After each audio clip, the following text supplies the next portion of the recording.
পার্শ্ববর্তী দেশ থেকে কোনো গরু এসে আমাদেরকে যে স্থানীয় বাজারটা সেটা যেন অস্থিতিশীল না করে থাকে। স্থানীয় খামার ব্যবসায়ীদের সাথে আমাদের যোগাযোগ আছে যে কোনো হাটে যদি আমরা কোনো ধরনের ইন্ডিয়ান গরু বা অন্য দেশি গরু পেয়ে থাকে, যেটা আসার কথা না, সেটার সাথে সাথে আমরা জানি প্রতিরোধ করতে পারি। পুশিনের ব্যাপারে আমরা বিএসএফকে কঠোরভাবে বলেছি যে এভাবে অবৈধ পুশিনে কোনো অবাংলাদেশিকে আমরা বাংলাদেশের ভূখণ্ডে অ্যালাউ করব না। আপনারা বাজারে দেখছেন?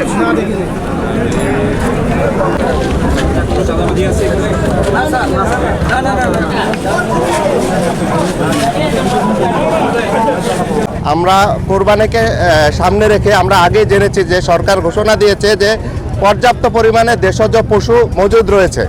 তো আমরা বিভিন্ন হাটগুলোতে নিয়মিত পরিদর্শন করে রাখছি। কোরবানির আগে আমরা আমাদের বর্ডারে টহল জোরদার করে রাখছি, সো দ্যাট পার্শ্ববর্তী দেশ থেকে কোনো গরু এসে আমাদেরকে যে স্থানীয় বাজারটা সেটা যেন অস্থিতিশীল না করে থাকে। এছাড়া আমাদের গোয়েন্দা তৎপরতা আছে, বিভিন্ন হাটে বজায় আছে, স্থানীয় প্রশাসনের সাথে যোগাযোগ আছে, স্থানীয় খামার ব্যবসায়ীদের সাথে আমাদের যোগাযোগ আছে যে কোনো হাটে যদি আমরা কোনো ধরনের ইন্ডিয়ান গরু বা অন্য দেশি গরু পেয়ে থাকে, যেটা আসার কথা না, সেটার সাথে সাথে আমরা জানি প্রতিরোধ করতে পারি। তো আলহামদুলিল্লাহ এবার বিভিন্ন গরু হাটেও আমরা দেখেছি, আপনারাও দেখেছেন, কেউ বলতে পারবে না যে কোনো পার্শ্ববর্তী দেশের গরু এসে আমাদের গরু বাজারকে অস্থিতিশীল করেছে। রেদার এখানে যে পরিমাণ গরু উঠেছে তার তুলনায় ক্রেতা কম পাওয়া যাচ্ছে, বাট কেউ বলতে পারবে না যে এখানে কোনো ইন্ডিয়ান গরু আছে। আমাদের বিজিবির সীমান্তে টহল স্ট্রং করা হয়েছে, যেসব জায়গা থেকে সম্ভাব্য চোরাচালানের পথ রয়েছে সেগুলি আমরা সিল করে দিয়েছি। এছাড়াও আমরা গোয়েন্দা তৎপরতা বৃদ্ধি করেছি।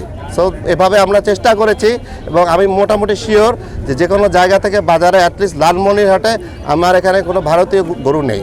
এবং দ্বিতীয় যেটা বলেছেন যে পুশিনের ব্যাপারে, আপনারা সবাই জানেন যে সাম্প্রতিক সময়ে যে বর্ডার বিভিন্ন কারণে একটু উত্তপ্ত রয়েছে, অস্থিতিশীল রয়েছে। তো পুশিনের ব্যাপারে আমরা পতাকা বৈঠকের মাধ্যমে কঠোর বার্তা আমরা বিএসএফকে দিয়েছি যে পুশিন অবৈধ কোনো নাগরিক প্রত্যাবর্তনের জন্য কূটনৈতিক চ্যানেল আছে, আপনারা সেই কূটনৈতিক চ্যানেল ফলো করেন। এই অবৈধভাবে রাত্রেবেলা অন্ধকারে শিশু বাচ্চা পাঠাবেন না।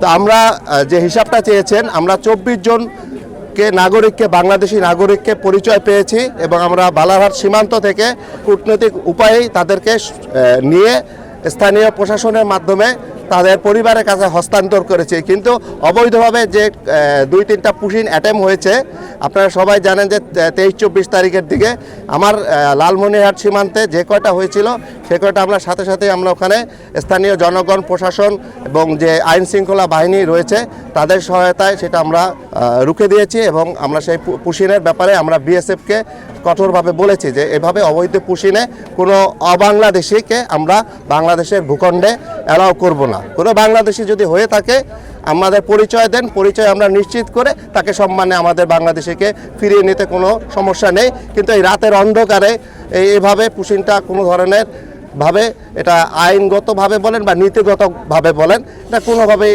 কাম্য না।